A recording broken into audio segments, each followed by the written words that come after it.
My name is Tim Maurer.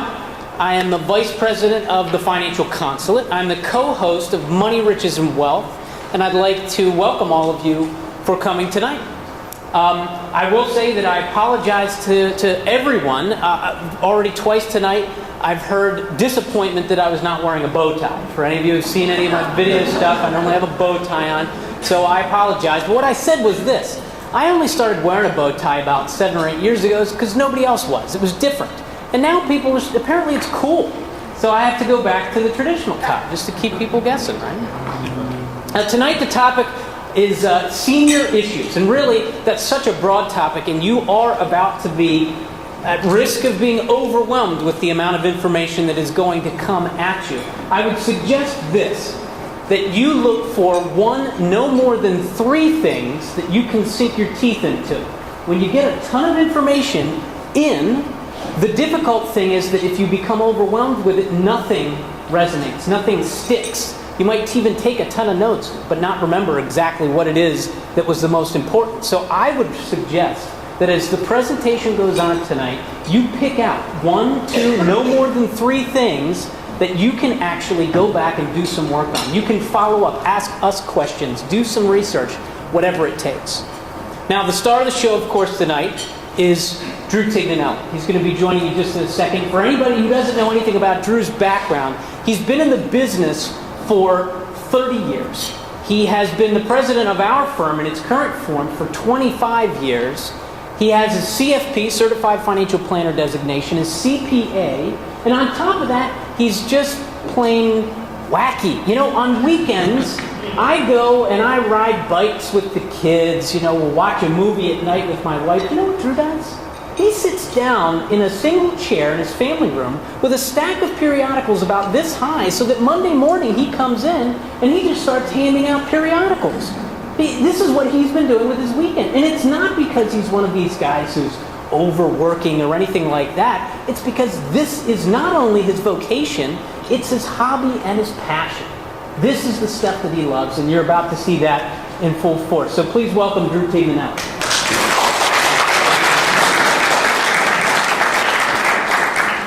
All right, so we're going to be videotaping this. So we also wanted to thank Cindy Davis because she helped us buy that. So we thank you for your help on that, getting that camera. But what we're going to talk about tonight, we call it Senior Needs, I believe, Senior Seminar. Well, we called it Senior Needs to begin with. We call it Senior Seminar.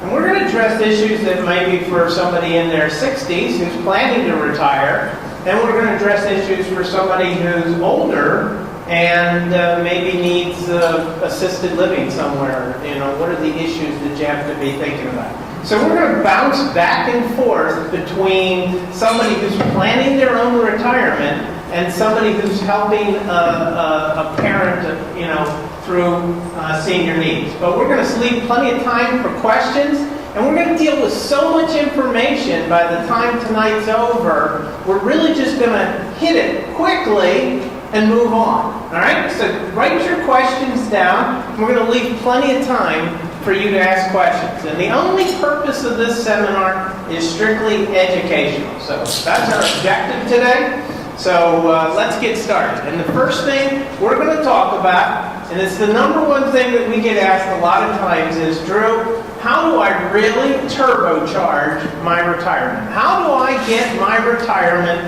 from somewhere that looks like I could never retire if I want to within 4 or 5 years, I'm likely to be able to retire and keep the lifestyle that I'm accustomed to? The answer? Move, get out of Maryland.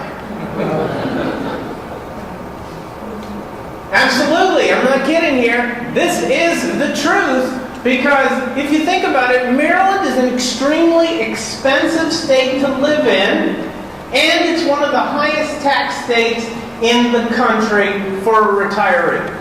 Very little breaks for a retiree in the state of Maryland. And when you take Maryland and compare it to like Delaware, Delaware has no sales tax, so you immediately save 6% on everything you buy. Delaware has property taxes. You know what the maximum property tax is for the typical person over 65 years of age in the state of Delaware? 0. $800. $800. Can you imagine that? $800. And their income taxes give some breaks that you don't normally get in the state of Maryland. Some other great states, Tennessee, New Hampshire.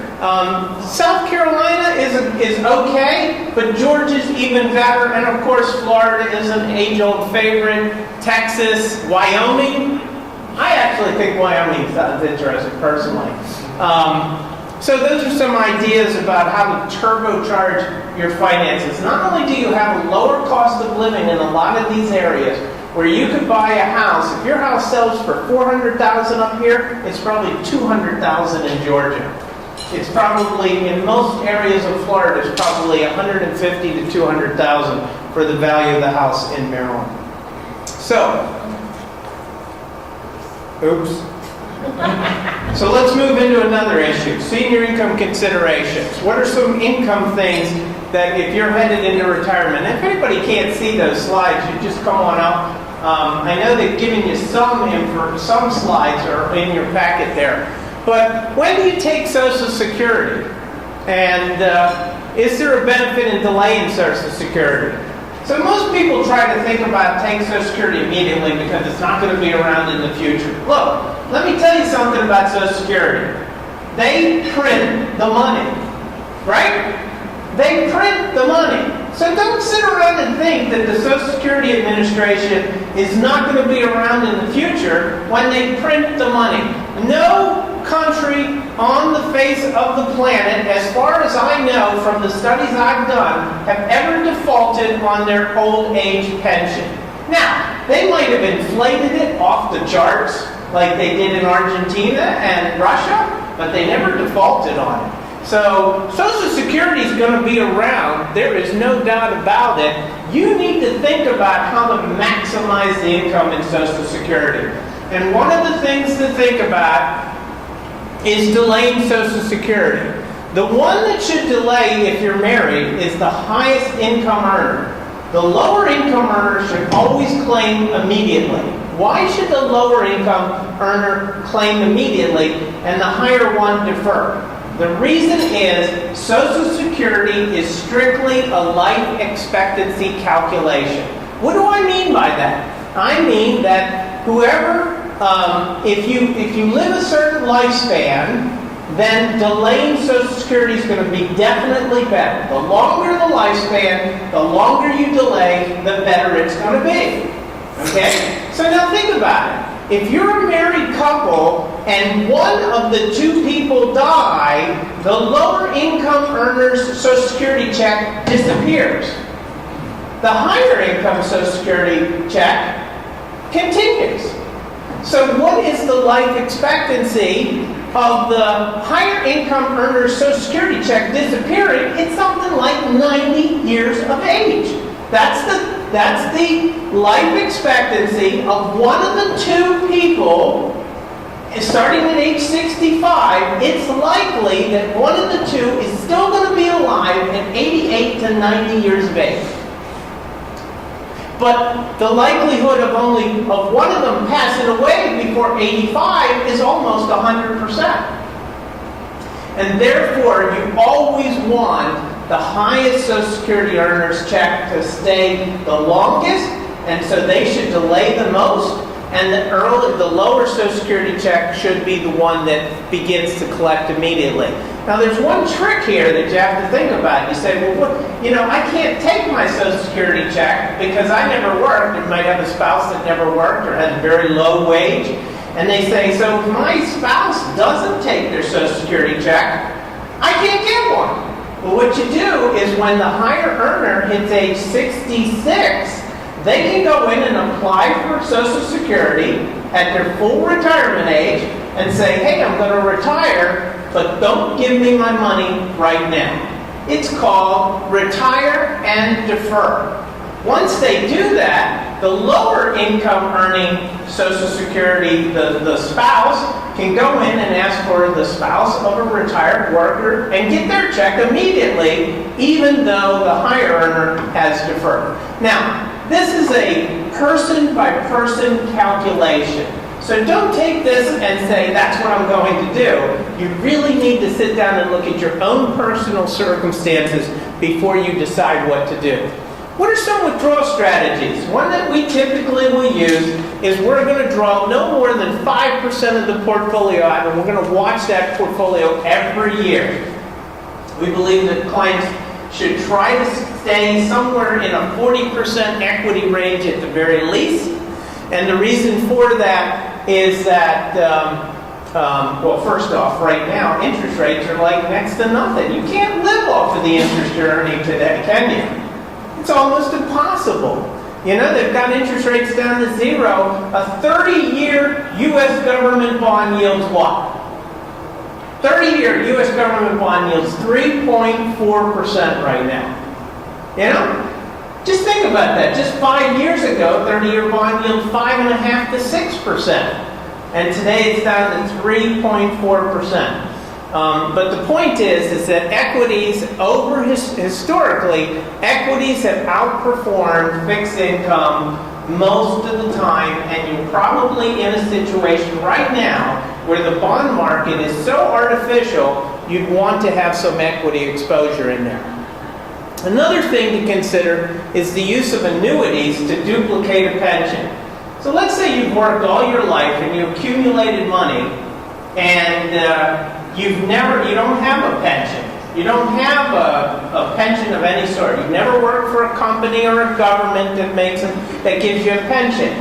One of the things that you can consider is you can take a lump sum of money, turn it over to an insurance company, and say, give me an income for the rest of my life. If I live 10 years or 50 years, you just keep giving me that income.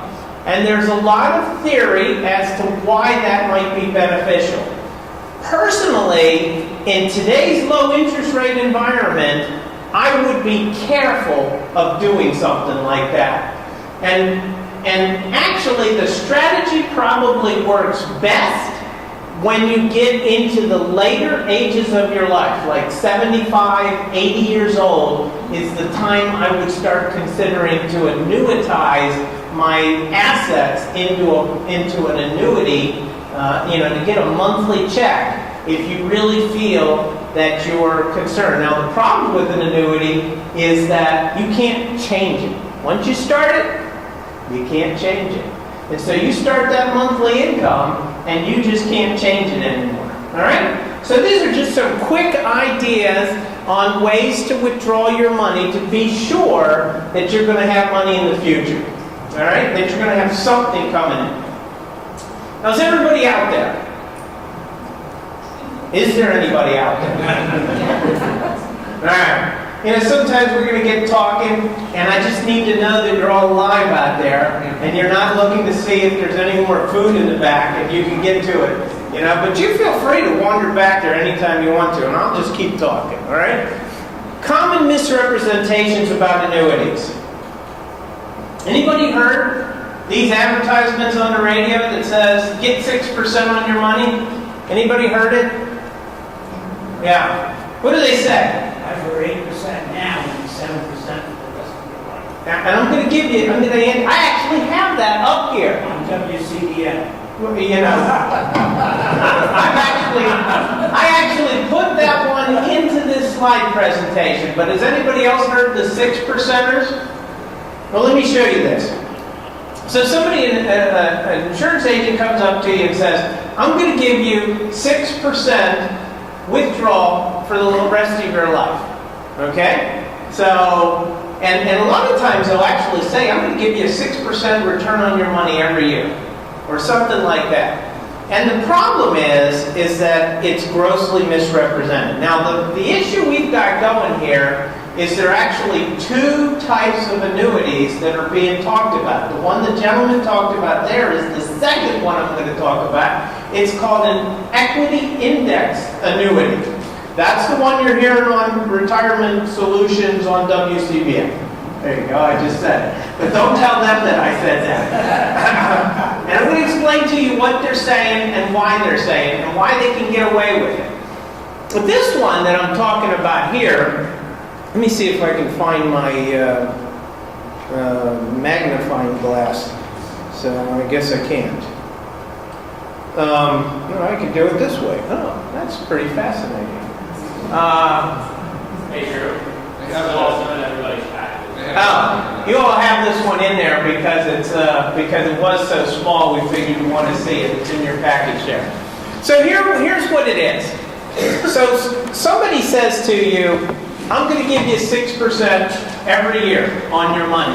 That sounds like I'm getting a 6% rate of return, but that's not actually what is happening. The way the annuity works is this. This middle column is your money actually invested. And your money is always in these annuities. It's called a guaranteed withdrawal. Your money is always invested in some kind of mutual fund, be it stocks or bonds or something of that sort. And it's invested and it's earning money just like any other investment. This guaranteed withdrawal, that's 6%, they also say to you, we're going to give you an accumulation fund of 6% until you start your 6% every year. You say, man, they keep throwing that 6% out. That sounds pretty good. Who wants 6% on their money right now in today's world, right? Okay, so what's going on here, and how are they throwing this number around, and how is it legitimate? Well, the way it works is it's a fantasy account. What the insurance company is saying to you is, I'm going to give you a 6% withdrawal anytime you want it after you hit a certain age. And it's normally like 65 years of age. And what you can do is, let's say you start out with $100,000 and you're 55. They say this. You take your money, $100,000, and we're going to assume that it's growing at 6%. But it's not your money. At the end of 10 years, you cannot go to them and say, hey, my money grew at 6%. I'm not interested in taking the guaranteed withdrawal. I just want the lump sum of money, which would be $179,085. Okay? So you would say, then what's going on? Well, that's just the accumulation fund. It's a fantasy account. It's an assumption account. And at the end of that 10 years, you can then go to them and say, I want 6% on that $179,085. And they'll give it to you. $10,745 a year, every year, for the rest of your life. Now here's the trick. First part of the trick is the $10,745. Once you start it, you cannot alter the contract in any way, shape, or form. If you ask for any other money, or if you say, don't give it to me this year, or anything like that, you have to take $10,745 every year the minute you start. All right? So once you try to stop that, boom, the $10,745 immediately stops, no more guarantees. But that $10,745 may be your actual principal that you originally invested. Or it might be money that you actually made in those other investments that are real, the mutual funds. Is anybody following this other than a lawyer? Sitting there saying, that makes perfect sense to me, because they wrote this stuff, So in essence, the 6% is merely a guaranteed withdrawal, which could be your money, or it could be money you're making, but mostly you're going to find that it's your money. Why? The answer is that the fees associated with these annuities normally rise up to at least 3% per year. Well, if you're paying 3% a year, what's the historical rate of return on the stock market? It's about 9% over the last 100 years, during some of the greatest growth periods of our country. Guess what the rate of return on the stock market's been over the last 12 years? 2% per year. You would actually have lost 1% a year. And the only thing you would have been drawing if you started your guaranteed withdrawal today would have been your principal. The point of the matter is that if you look at this calculation over here on the right, that's a 4% growth rate on your money. And when you turn 80 years of age, you've exhausted your 83 years of age. You've exhausted all the money in your account. If you die, your spouse or your children, whoever your heirs are, would get nothing. And so it is extremely misleading as to what's going on here. It's 6% in this one, called a guaranteed withdrawal, is not a rate of return on your money. It's merely a guaranteed withdrawal. So now, what's the other one? Let me just get to that. Okay, so this is the other one. This is the one the gentleman talked about. Then there's an advertisement that says, give me $100,000 and I'm going to give you 8% right off the bat. 8%. And then I'm going to compound it for the rest of your life at 7, right? Sort of what it implies. He doesn't actually say that in the commercial, though. And I'm going to show you what he says in the commercial. The 8% bonus is an absolute guarantee. Okay? So you give them $100,000, they're going to give you 8%. But who's going to pay that 8%? You are! Good answer. That's exactly right. You are. How are they going to pay the 8% bonus? Well, here's how they're going to do it. The fees associated with this investment, again, are normally in the neighborhood of 3% per year. Well, guess what? If you try to get out of this investment in the first 10 years approximately, guess what the fee's going to be to try to get out in the first 10 years? It's going to be something in the neighborhood of 10%. Why? Well, it's logical. They paid you an 8% bonus, and they paid probably a 7 or 8% commission, so they need to get a big surrender fee back to make sure that they make money. And they've got it built in. Between the surrender charge and the fees they charge you every year, they're going to guarantee they're going to get back their 8% bonus that they paid you. Period. So you say, well, where's the 7% come in? Well, here's how it comes in. It's quite interesting how they do this. An equity indexed annuity is one that's based on what the S&P 500 does in the course of a year. Now, this gets a little complicated, but if you understand how the S&P 500 works, it's a what's the word I'm looking for? An index. What's the word? It's an index it's a composite. It's a composite of many companies that S&P puts together, and they say that composite, based on their formula, is worth today about 1,620, right? 1,620. So if it gets from 1,620 and it goes up 16 points tomorrow, that means it went up 1%, right? If it goes up 16 points, it went up 1%. But those stocks that make up that composite make money two ways. What are the two ways you make money in owning a stock? They go up and they pay a dividend, right? They go up and they pay a dividend. That's how you make money. When you lose money, they go down and they still pay a dividend maybe, right? Well, the index is only looking at the growth of the stocks. It does not reflect dividends.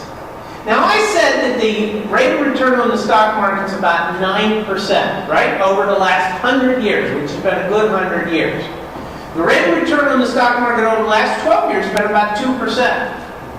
What portion of that rate of return, 9% and 2%, was dividends? 3% of the 9% is dividends. 2% of the last 12 years is dividends. In essence, the growth of the money is only a portion, and the equity indexed annuity only reflects the growth of the index. And there's all kinds of goofy ways that they calculate it. And you have to understand how those calculation measures go. Now you take that growth and you subtract 3% fees every year from it, I can assure you your growth is not going to be that high, your real growth. But here's how the reason they can say that. They guarantee that your rate of return will be no lower than 0 and no higher than 7. No lower than 0 and no higher than 7. So what he's doing is he's using the maximum that it could potentially pay and throwing that out in the commercial as if it's what you're going to get. He did not ever say in that commercial, you will get that rate of return. He insinuated it, but he never said it. He said, are you getting 7% rate of return on your money? You should. That was it. And so he's using the highest rate of return you could potentially get, and that's how he's getting that number. You have to be very careful. One of the beauties of the insurance industry is you can say pretty much anything as long as you're talking about a legitimate product in the approved by the insurance commissioner. So let's move on. We're going to another topic. We're going to Medicare and Medicaid now. How many people are familiar with Medicaid? How many people are on Medicare? How many people are on Medicare right now? Yeah? That's a lot of people, right? So, what's Medicare A? Anybody know? What's it for? Hospitals. Medicare B. Doctors and physicians, right? Or same difference, I guess. Doctors and physicians, they're sort of the same. Professionals, right? Medicare C. It's kind of like an HMO of Medicare. It's got the doctors, the hospital, and prescriptions usually all rolled into one, including another thing we're going to talk about in a second, your Medigap insurance. We're going to talk about that in a second. But Medicare C is actually disappearing because President Obama does not like Medicare C. He made that very clear, and in the Affordable Care Act, he's pretty much put the death knell in it in the next couple of years. So just assume Medicare C is not going to be around in the future. And Medicare D is for prescriptions, right? So let's move on. Hospitals, doctor. I should have done this while I was going along, asking you those questions. That would have been really fun. Medicare D, prescriptions. Okay, so Medigap. What is Medigap? Medigap covers all your expenses that aren't covered by Medicare, right? How many people work for a company like McCormick or Verizon or a big company like that gave you medical insurance as a retiree? Anybody? Yeah, you were with what? Care First, I believe? Blue Cross Blue Shield? So they gave you your medical insurance. So yours is called your what? Yeah, that's true. You're paying for your medical insurance, but it's through that. So that's called a Medicare supplemental policy as a retiree of a company. But a lot of us, like myself, when I retire, I will not get a medical supplemental policy from my company because we don't offer retirement medical insurance. So I will have to go to Medigap and get my policy. Medigap, the beauty of Medigap is that the government has created a list, an alphabet list of Medigap policies. Why did the government do this? You know, they do some things that are reasonable. This is one of them. They said, it was a mistake, I'm sure. They said, it's not right to make a senior go out and talk to this insurance company and this insurance company and this insurance company and try to figure out what the heck are they offering me, right? So they said, let's just make an alphabet soup of Medigap policies so that when you go to A, B, C, or D, you just say, And it's the same. The only thing I have to worry about is, what does it cost? And how good are you going to service me? And what's the strength of your company that you're going to make good on the claims in the future? That's it. Pretty simple. The best policy, Medigap, is Plan F, in my opinion. Almost every client of mine, when they retire and ask me, what Medigap policy should I choose? If they don't have a company plan, I say Medigap Plan F. Covers pretty much everything. You can see it there. You can see what they cover. Each one covers different things, different percentages. Some categories, well, you say, what is on those categories over there? You know? You see, you've got all kinds of things that they're all covering. Some do, some don't.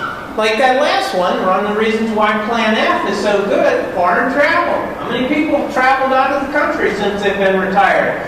Medigap Plan F will cover that. No other Medigap plan, other than I think Plan D, covers it.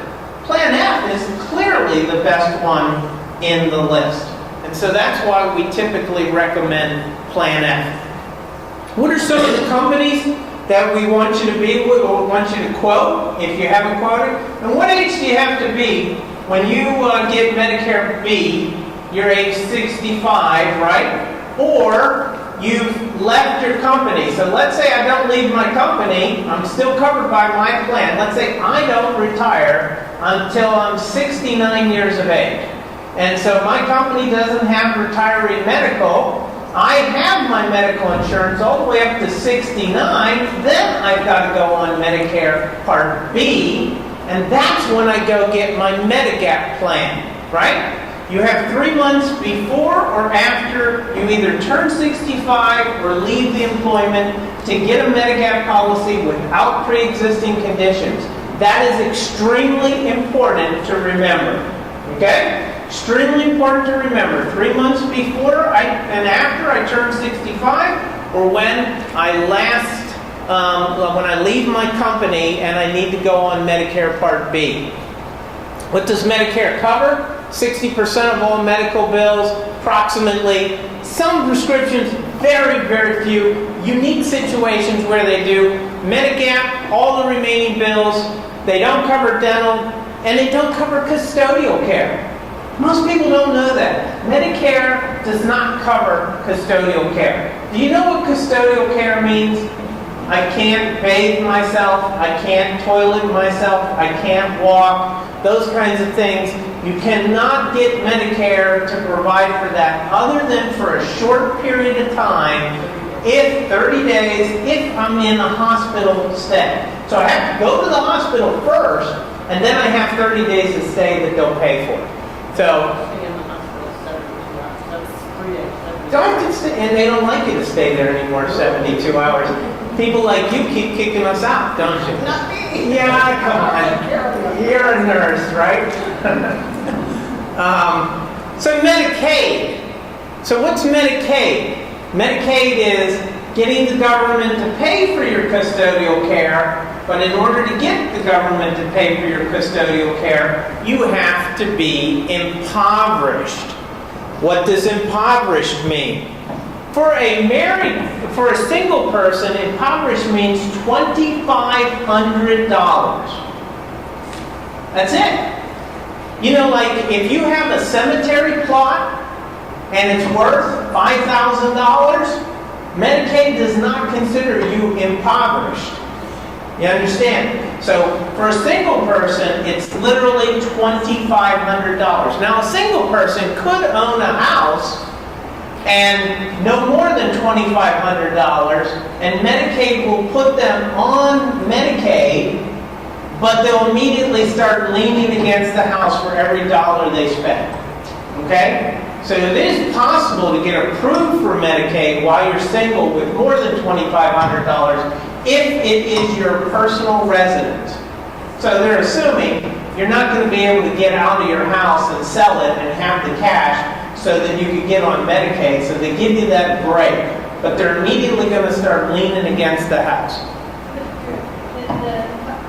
impoverished person, it just can't have the assets. In the state of Maryland, they can have income, okay? But there are a lot of states that do not allow you to have income, and you have to get rid of your income also. Your income has to be under like $1,000 a month to be impoverished. Now, there are ways to do that.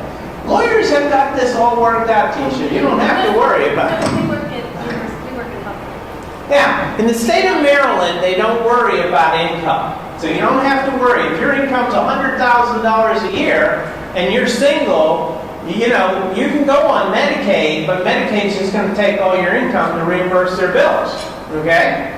But in other states, you cannot be on Medicaid if your income's over a certain amount. And I think Texas is one of those states. I believe Florida might also be an income state. Married couple, it's the lesser of half of your assets are $120,000, and you can keep a house and a car. That's it. That's it. And, you know, somebody was asking me before in this seminar, is it better to be married or single? When you're talking about estate taxes, it's better to be married. When you're talking about long-term care, an older couple getting remarried at an older age, this is a really negative area of the law. Long-term care. So I'm 70 years old and I meet the love of my life and we get married and come together. My assets and her assets are totally attachable for Medicaid purposes, even if I sign a prenuptial agreement. And I've had that many times where couples have come together at a later age, and then a few years later, one of them needs long-term care, and all of a sudden they really realize that all of their assets are now attachable, even if they did a prenuptial agreement. There's a 5-year look back on all your gifts. Okay? So you have a 5-year look back. So if you try to give all your assets away a year ago and then go to Medicaid and say, I'm broke, they're going to look back 5 years. And they're going to use all the assets that you had given away over the last 5 years at the time of the application to deny you coverage. The point of the matter is, if you think you need assistance and you're going into a long-term care situation and your assets are between, let's say, $100,000 and $1 million, I strongly recommend that you get an elder care attorney to work with before you go much further along. One of the most missed things in the medical assistance is VA benefits. Did you realize that if your spouse was a military service person and they were honorably discharged, that a spouse even has potential rights with the VA to get monthly income to help pay the bills if their medical bills exceed their income? So take my mother. My father was in WW2, the big one, as Archie always said. Anybody remember Archie, right? WW2, the big one, he always said. And my father was in the Air Force. And it's funny, he was an Italian-American, and he was stationed in Italy during World War II, 1944 to 1946, with the Army Air Corps. And so, if my father passes away and my mother goes into medical assistance and her bills shoot up over her Social Security and whatever survivor pension my father left her, let's say those two add up to $4,000 a month and her bills are $8,000 a month, she could literally go to the VA and ask for $1,000 a month in aid and attendance. It's an unknown kind of income that a spouse of a military veteran is entitled to, even if they were just in a short period of time, as long as they were honorably discharged. So make sure you keep that in mind. It can be either way, you know. And also, the veteran benefits for the veteran, they can get a lot of help from the VA hospital, prescriptions, and so forth. So you don't want to miss this. And the vet himself or herself, the veteran their self, let's say, the veteran can get double what the spouse can get. So if my father went in and he needed assistance, he could get almost $1,800 a month. Now there is a catch with aid and assistance. Your assets cannot be over $80,000 of assets. Okay? You say, well, how do you get, what are you going to do to get that? See, the beauty of the aid and assistance, the aid and attendance, is there's no look back period. So in other words, if a client came to us tomorrow and we sent him to an elder care attorney that specializes in this, within like 2 months, they could be applying to VA for aid and attendance. There's a catch in there. Yes. If you're collecting, if the surviving spouse is collecting a piece of the retirement, the person retired from the military, and they're collecting from A military pension. Yeah, you're right. You're absolutely right. But we're typically not dealing with that. But you're right that if a person's a retired military person, then there may not be any aid and attendance for that person. Good point. Thanks for bringing that up. That was what you learned when you went to work with your mother. I was going to say one other thing. One other thing, just before I move on, because I kind of lost my place there. Is that if you have a disabled child, a child that's on SSDI or SSI, that child can get all the money. You could be worth $2 million, okay? You could be worth $2 million. And if you have a child on SSDI or SSI, you could move all of your money into a trust with that child as a beneficiary, and a month later walk into Medicaid and say, I don't have any money. And there's no look back. So for anybody who has a disabled child, that is a special provision that's available there. I'm going to bring Diana up, and she's going to talk to you about, she's an expert in senior living facilities. She used to be a director with Edenwald, and so she runs a company, and you can tell them about your company a little more. But I'll bring your slides up for you, okay? Do you want to grab the mic? I'll tell you what. I don't, does this work, Mikey? I can talk loud. It's not a problem.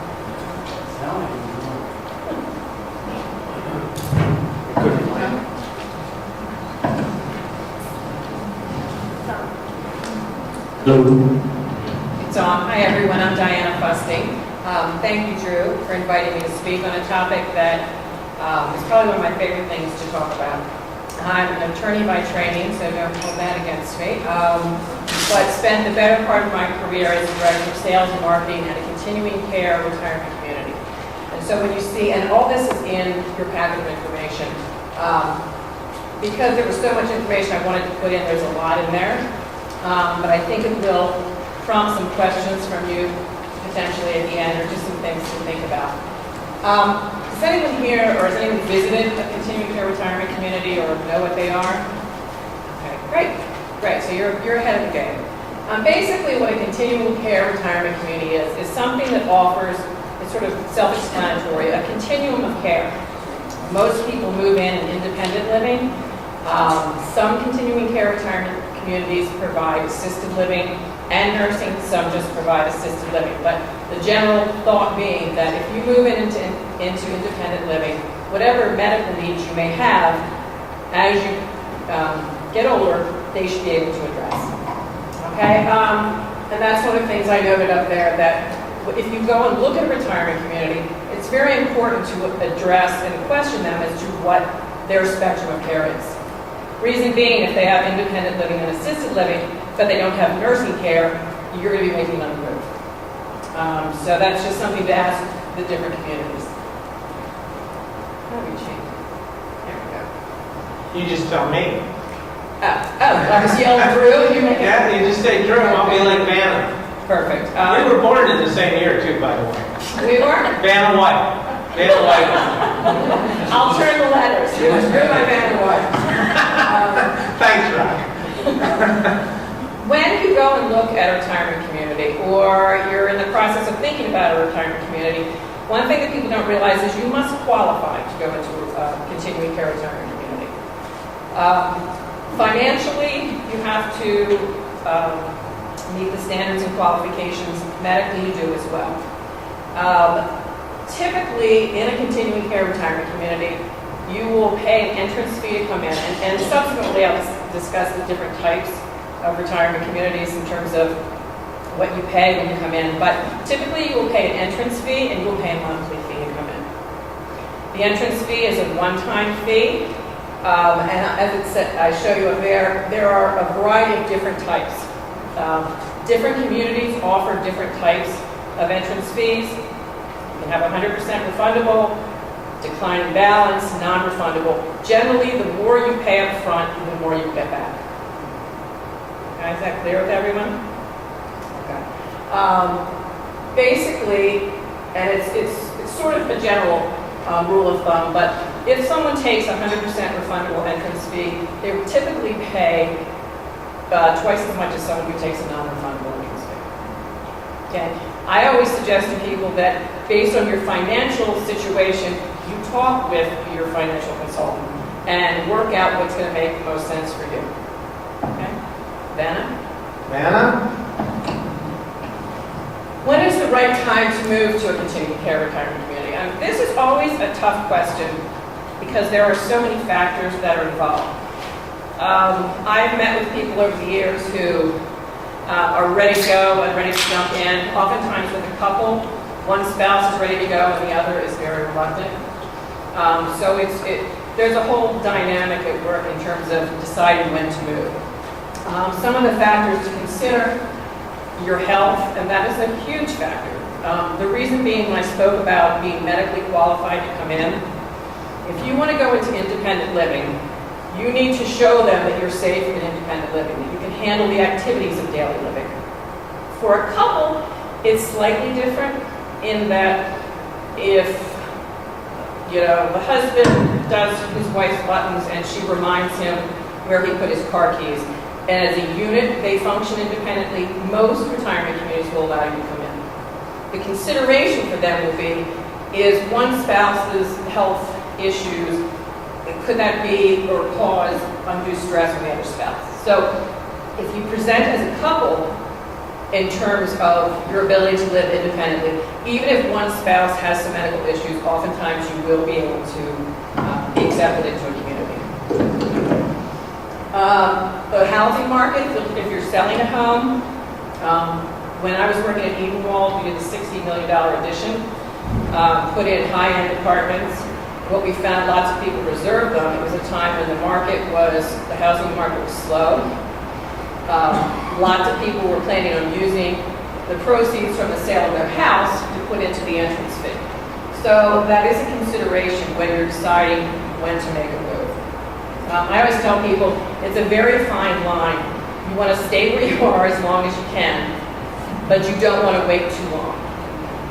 If you wait too long, I see the nurse nodding and smiling. She knows exactly what I'm talking about. You don't want to wait too long because you don't want to miss that opportunity of being able to come into independent living. And when I talk about the different types of communities, I think it'll give you a better sense of financially why that is imperative. Okay, and I'll talk about this in a bit as well. There are significant tax benefits to moving into certain types of retirement communities. They vary based on the type of community, which we'll talk about in a moment. But, for example, just to give you a scenario, if someone were to move into what's called a life care community, it's also called a Type A community, and I'll explain that in the next slide or two. You will have upwards of, I'd say the range between $50,000 and $60,000 per person will be treated as a medical deduction on the entrance fee that you pay when you move into a retirement community. That's a one-time deduction. So let's say you decide this year to move to a retirement community that, let's say, gives you a $100,000 medical deduction just on the entrance fee. You're really going to want to talk with your financial person, your financial consultant, to maximize that deduction. That may be the year you sell your summer home. That may be the year you sell stocks that you're going to have, a large capital gain. So you really want to maximize that tax benefit. You also have a tax benefit on the monthly fee that you pay, and that is anywhere, I'd say, between $10,000 and $13,000 a year per person. But that big deduction is going to come the year that you move in. Drew? How do you choose a community? This is a very difficult question. And again, we'll talk in a moment about the different structures financially of the different types of communities. I don't know if anyone out there has taken their son or daughter to visit colleges. It is not dissimilar from that at all. You may go see two communities that on paper look identical. They have all levels of care. They're urban, they're rural, whatever. And you may go look at them just like your children may have looked at a college. On paper, they look identical. When it comes, you're going to get a feeling. You're going to get a feeling as you look around at the people in the community. You're going to say, is this a place where I want to live? Do I want to live in a high-rise? When I used to meet with people and they would tell me that gardening was their greatest passion, I would say to them, don't move here. You should go to a community like a Broadmead, a cottage community, a place where you can walk outside and you can still put your hands in the dirt. So it's enough of a change when you move to a retirement community. You don't want to give up the things that you love. Okay? And again, I put trust your instincts. You will get a really distinct feel from the communities. They're all very different. They all have different personalities. Some are more laid back, some are more formal. And I always suggest go visit them. Go visit and narrow your list. Go back and visit again. Ask the marketing office if you can join a couple for dinner. Go at the same time of day. If you go to one community in the morning and there are lots of activities going on, you may think, boy, this is a really dynamic place. Look at all the activity. You may go to another place at 3 o'clock in the afternoon or 4 in the afternoon, and people have sort of finished their activities for the day or getting ready for dinner. You may think, where are all the people? So it's really good to consistently visit communities at about the same time of day. And again, I always talk with people about the bricks and mortar. Some communities, you walk in and your mouth will drop open. They're beautiful. They look like resorts. And that's an important factor, but you're moving into a community of people. And the chandelier may be gorgeous, but if you don't like anybody on your floor, it's not going to feel like home to you. So I think it's very important to meet as many people as you can there. Not that the pools and the exercise rooms and all that, they're all very important, but really take a look at the people that are living there. Okay? I'm waving back and I'm taking too much time because I can go on this subject for quite a while. Next, Drew. Next. I caught you. You're on your cell phone. Does Anna ever do that? Okay, this is really the crux, and I'll go through this fairly quickly. In Maryland, the main two types of communities that you will find is what's called a life care community. This is all in your packet. It's also called a type A community. And that's where you get a lot of high-strung people. What's that? Where you get a lot of high-strung people. In the type A community? Yeah. It took me a second to go, what is he talking about? Anyway, but there's no type B, so I don't know where they go. In a life care community, basically it is a self-insured community. When you move into, this is a huge thing to consider when you look at retirement community. If it is a life care community, when you move in, you pay your entrance fee, you pay your monthly fee in independent living. The monthly fee that you pay in independent living is probably going to be slightly higher than some other communities that are not life care, but you're going to pay that same fee if you need assisted living, if you need skilled nursing care, whatever level of care you need within the community, you're going to essentially pay the same monthly fee. You'll pay more because generally you get 2 more meals per day, but that's really the crux of it. You may need to pay for some medical supplies if somebody didn't, a walker, those types of things. But there's a peace of mind factor in a life care community that when you move in and they qualify you based on your income and your assets, in perpetuity until you're no longer there, what your fees are going to be, even though there'll be a cost of living increase, but you're going to know what your fees are going to be. I tell people to think of it like the all-inclusive resort. You go, you eat, you drink, you do what you want. You don't have to worry about paying for individual things. The next type of community, let me go through, thank you, is a type C. Everybody asks what happened to the B. There really aren't any in Maryland. It's sort of an amalgam, a combination of different types of contracts. In a fee-for-service community, your Mercy Ridge is a fee-for-service community. One of the things, what you do, you pay your entrance fee to come in, you pay your monthly fee, but it's like a pay-as-you-go. It's like a cafeteria-style plan for living, for retirement living. You will typically pay less in independent living. However, if you need assisted living, you're going to pay whatever the going rate is for assisted living. If you need nursing care, you're going to pay the going rate for nursing care, and those costs can be very high. And that's for each spouse? Correct. So if you have two people in nursing, you could be looking at $20,000 a month in costs. Now, this is where are you going to talk about long-term care? Okay. In a life care community, long-term care really isn't essential because basically what you're buying into in a life care community is sort of a long-term care contract. So you won't need that. Some people who move into life care communities will keep it because you can have there are in-home care provisions, and they may want to stay in their apartment and have a nurse come in, but you don't need to have it. In a fee-for-service community, I think long-term care insurance is something you should definitely consider and talk about with your financial consultant because the costs can be exorbitant. And if you cannot pay, some of the fee-for-service communities, it's ability to pay, you can stay. Almost all of the life care communities, if they qualify you and you run out of money, you can show it. Your brother ran off with it and it wasn't just gifted away.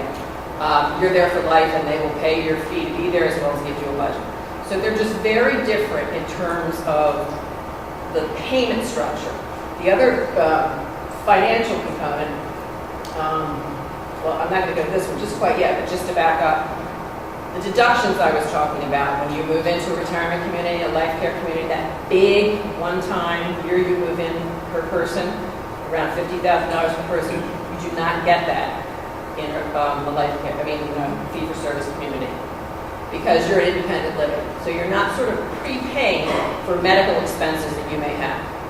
If you end up in a fee-for-service community moving into assisted living or into nursing, then you can start taking those deductions. In a life care community, you can be in independent living for 15 years and be taking those deductions every year. Okay, and the last one is the type D community. There really aren't many. Atrium Village is one. Atrium Village is one. Mace Chapel Ridge is one. Pickersgill is a little bit of an amalgam. There is no entrance fee. It is a straight rental. However, in your rental fee, they will provide you with 2 meals per day. They will provide you with activities, a variety of services, but it's basically a straight monthly rental. There, definitely, if you cannot pay, you must go. And I don't think I don't know, does Atrium Village have nursing as well? Yeah, they do. Some do. Mace Chapel does not. They have independent and assisted. So that's just a straight rental. So you tend to get people in the community, in a type D community like that, who, just either doesn't have the resources to go into another, or it just makes more sense. They don't want to be locked into anything, and they just want to go with a straight rental. All right. I'm sorry. No. I was just saying, sorry I'm talking so fast. I'm trying to get it going. We're going to come back to questions, so you're going to be up here for that. So Okay. Let's just move on to get a couple other really quick things on. The other thing we've been talking, another opportunity is the elder cottage. It's a big industry now where they're building houses onto houses directly, specifically for the senior. Now, this may not look like the most attractive thing. That's the outside, that's the inside. But the concept is basically the same. Just little houses put on another house. And if you've got enough land, it's a way for parents to be able to live there. And there's a website for that. Eldercottages.com is just one of the many companies that are starting. I think you're going to find a lot of new fascinating ideas come out when the baby boomers get closer and closer to full need of independent living. I like to say it as the baby boomers are going to go back to college. That's what's going to happen in the next 10 to 20 years. You're going to be fascinated by the way these communities are going to evolve to attract you to come there. I believe they're going to have Mario Battelli restaurants inside of them and all kinds of amenities that are just going to make you want to go there. Right now, we think of them as, I don't ever want to go to a place like that. I've been there, I don't think you even begin to realize what they're going to look like in the next 10 years or so. Those were some websites that you could look at, and they're in your packet to check out the cost of retirement living in different states. These are 4 questions that everyone should think about if they're thinking about doing a reverse mortgage. I've never had a client answer these 4 questions yes, ever, in 30 years. Do you need money? Yes, most of them say yes to that one. Do you intend to stay in your home until you pass away? Most of them answer yes to that one. Do you not care about the cost? Well, no, tell me a little more about the cost. And do you not care if there is no inheritance at the end of your life? And most of the people hesitate on those last 2. Reverse mortgages are extremely expensive, and the banks are not benevolent organizations. Did everybody know that? Do you realize that? Really? It is. It's a surprise, but I'll tell you, man, they will eat the value of your house up in 10 to 15 years with a reverse mortgage. So most people do not answer yes to that. But I will say this. Reverse mortgages are a lot better than what they used to be. I had a client whose father took one out about 6 years ago. He paid $20,000 in fees up front to take a $200,000 reverse mortgage. Today, it's illegal to do that. But that's what they used to do 6 or 7 years ago. Today, the costs are all built into the monthly cost as opposed to upfront. Question: why would I purchase long-term care? Factors to keep in mind. What's your medical history? What's your family's medical history? Are you married or single? Who's most likely going to a long-term care facility? A single person or a married person? A single person, right?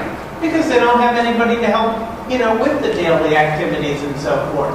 But who's got the greatest risk of long-term care? A married person or a single person? And the answer is a married person. Because you have a healthy spouse and a spouse that needs care. And if that spouse needs care, and as Diana was saying, it starts ripping into $10,000 a month, and you still need $3,000 or $4,000 or $5,000 a month to live on, that's $15,000 a month you're ripping down. And if they go on for 5 years and then they pass away and you've drained your assets down dramatically, and you still live another 10 years, man, that could really impact the retirement of that healthier spouse. Do you have caregiving children? In my family, my parents knew right away who the caregiving child of the family was, and it wasn't their boys, it was their daughter. Now, don't get me wrong on that. I am not saying that's just in my family.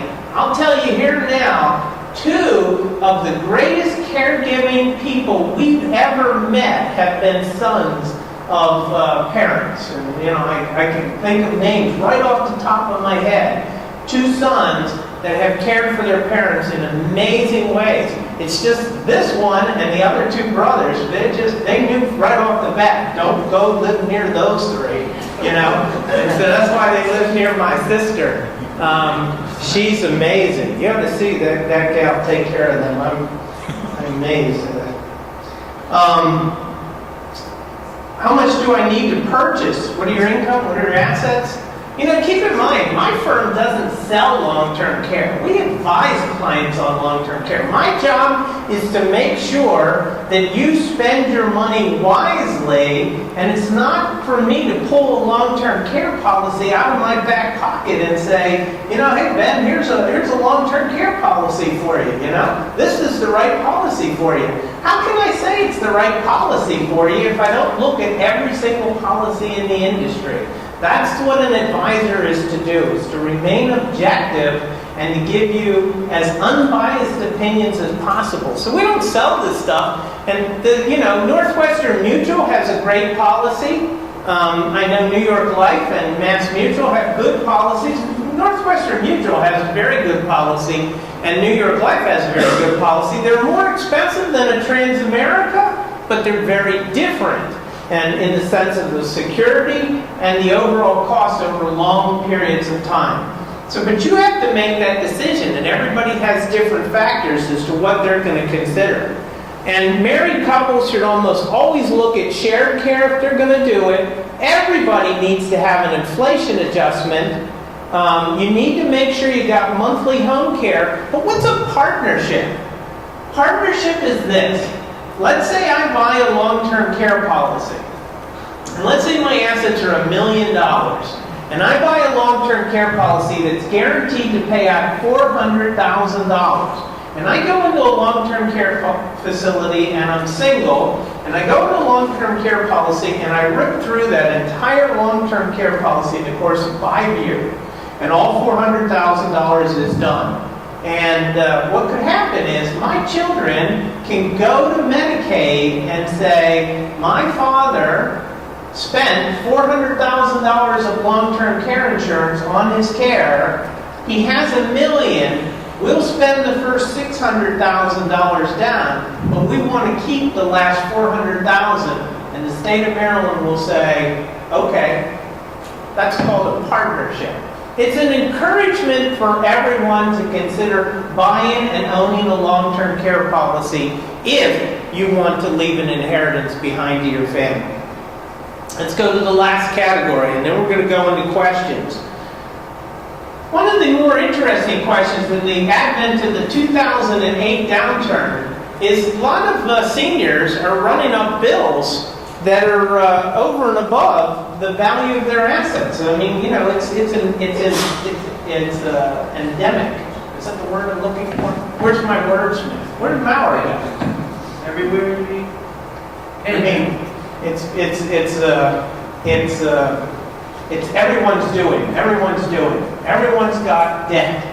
A lot of seniors are running up a lot of debt. Credit card debt among seniors is skyrocketing because of medical bills. They're putting more and more of their medical bills on credit cards. And their credit card bills are skyrocketing. And they're dying with large credit card bills. But here's an interesting point. Your probate estate and your total estate are two different things. The only thing a lender, can collect on against your estate is your probate estate. Now, let me explain then the difference of the terms. Let's say I have a life insurance policy that's $20,000, and I have an IRA that's worth $50,000, and I have a brokerage account that's worth $50,000. And let's say I have a beneficiary designation on all three of those to my children.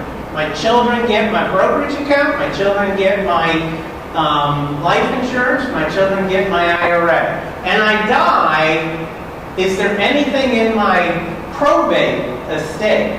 And the answer is no, because they all passed outside of the probate estate because they had beneficiary designations on it. So if you can pass an asset outside of your probate estate means something that is in my name only, and I pass away, and I get my will out, and I go to the courts of Maryland, and I say, hey, my father passed away, I'm his executor, I need to go and get his assets that are in his name only and turn them over to the beneficiaries. That's called a probate estate. Am I making myself clear? So if I die with an asset in my name only, no beneficiary, no joint title, and I got to go to the state of Maryland to get the power as the executor to take that asset and give it to the people in the will, that's called a probate estate. And that's the only part of the estate that the debtor, the lenders, can go to collect that debt. Do you get my drift? So if you have a parent that has a lot of credit card debt that's being built up, you want to make sure that if they don't have the ability to pay off that credit card, or they don't want to pay off that credit card, but they want those assets to go to their family and not to the credit card, make sure they have beneficiary designations and joint titling, and I can assure you, they won't. So, and this is something that you're seeing more and more seniors think about in their estate planning. Advanced directives and costly medical care. You know, they say that, I don't know, Diana, do you know the answer to this? There's some abnormal amount of money that we spend on medical care, and the majority of it is in the last 2 years of our life. And it's like a ridiculous percentage. What is it? Do you know? It's like 70% of all your medical expenses will be spent on the last year or two of your life. And I've seen this over and over in my career where, doctors are doing incredible procedures on people that, I'm sitting there thinking, and it's easy for me, the advisor, who's not in the emotional position of the family, to make the thoughts like I have. But it's hard to comprehend the amount of expensive medical care that's going out for people who are really obviously in end stage of life, and many of them in dementia and Alzheimer's. I could tell you stories which, it's hard to understand, but the point of the matter is that if you have a good advance directive, you have to make sure that you pull yourself back away from the doctors and sit down with the family and think logically about what's going on and where we are, and maybe let nature take the normal course of life, is what I'm trying to say. Because the expense of what the family is going through, and especially when they're in long-term care facilities or assisted living facilities where the assets are being drained down, and the quality of life is very low. Anyway, that's everybody's personal choice and decision on that. Now this is a more interesting one. So, my parents are in let's say my parent is in the long-term care facility, and it's costing $10,000 a month, and they're running out of assets. I'm a child. Do I have any risk of my parents' bills for that long-term care facility? Your typical answer should be no. Your typical answer should be no. But there is a little-known Old English law called filial support. Filial support is sort of the reverse of a parent and a child. In other words, when I'm a parent and I have a minor child, I have an obligation to take care of that child. Filial support is an Old English law that says a child has a responsibility to take care of a parent when they're older. And so what nursing homes have been doing in certain states, and Pennsylvania has been one of the most aggressive states in this law, and the courts have been backing the medical institutions up, and they're saying, children, you are responsible for your parents' bill. Now, what the medical facility is saying is not that I want your money to pay for this bill. What the medical facility is really saying is, children, I want you to make sure your parents are taken care of. Even if they're taken care of on Medicaid, it doesn't matter to us. Just take care of them. But if you don't, we're going to come after your assets. You hear? And so that's what this article is talking about. Maryland is a filial support state. We have this law on our books, even though the medical facilities are not aggressively pursuing this at this moment in time. It's on the books of about 30 states in the country. I have a list of those 30 states, I think, somewhere. I know I do somewhere. So if anybody's interested in a unique state, you just email me and I'll get that for you. Digital estate. What's a digital estate? Facebook, emails,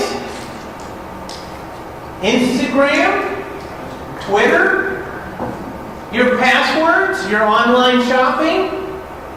You know, who owns that stuff when you die? You know, does your executor immediately take it over? You know, this has become a hot topic in estate planning now.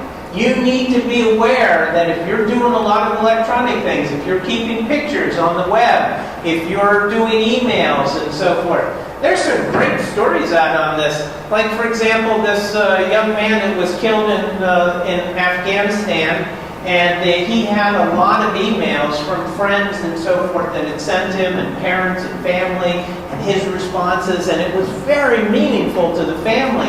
But it took a big legal battle to get those emails, to be able to collect a memoir. You would think that they would just give it over to the family, but it took a big legal battle to get those, because each digital asset is owned by Facebook. Facebook specifically says, you know those little agreements that you check off? You know when you do, like you sign up for Apple something, and it says, check here if you agree. Now, how many people have read those things, you know? Usually you just look for, why is this thing not responding to me? Oh, there's somewhere I got to check a box, right? And you just check the box and you move on. Well, those things in there normally say things like, all the content in here is owned by us, not you. You need to know what each one has. Matter of fact, there's an article. Is Deanna still here? No? Is Dean? We have an article on this digital estate. And if you give Deanna your name before you leave here, she'll give you one. And there's an interesting piece in there by Google. And Google has in their settings that you can go in and set how your digital estate is going to be handled. And they actually monitor your estate. Did you know that? In other words, your digital Google assets, if you're not on Google after about 6 months, they then will start trying to communicate with you. If you don't communicate with you, they'll then try a couple other things. And if you don't, after a certain period of time, they'll just blip the account, period.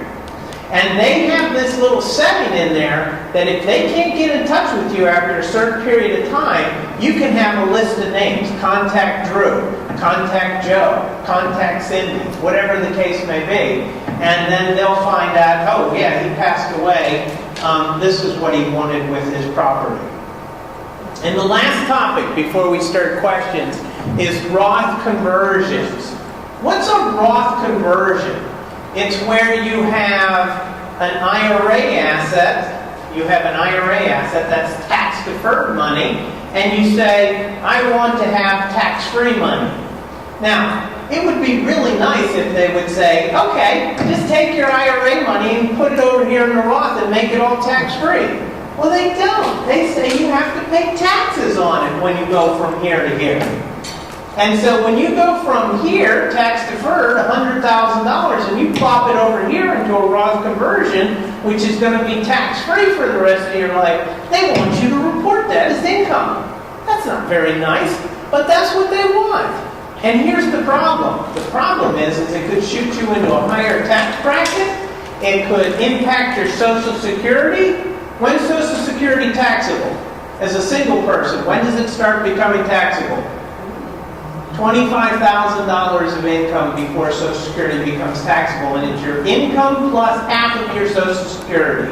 So if your Social Security is $25,000 a year, and you take half of that, that's $12,500. If you have another $12,500 of income, then the next dollar becomes 50% taxable.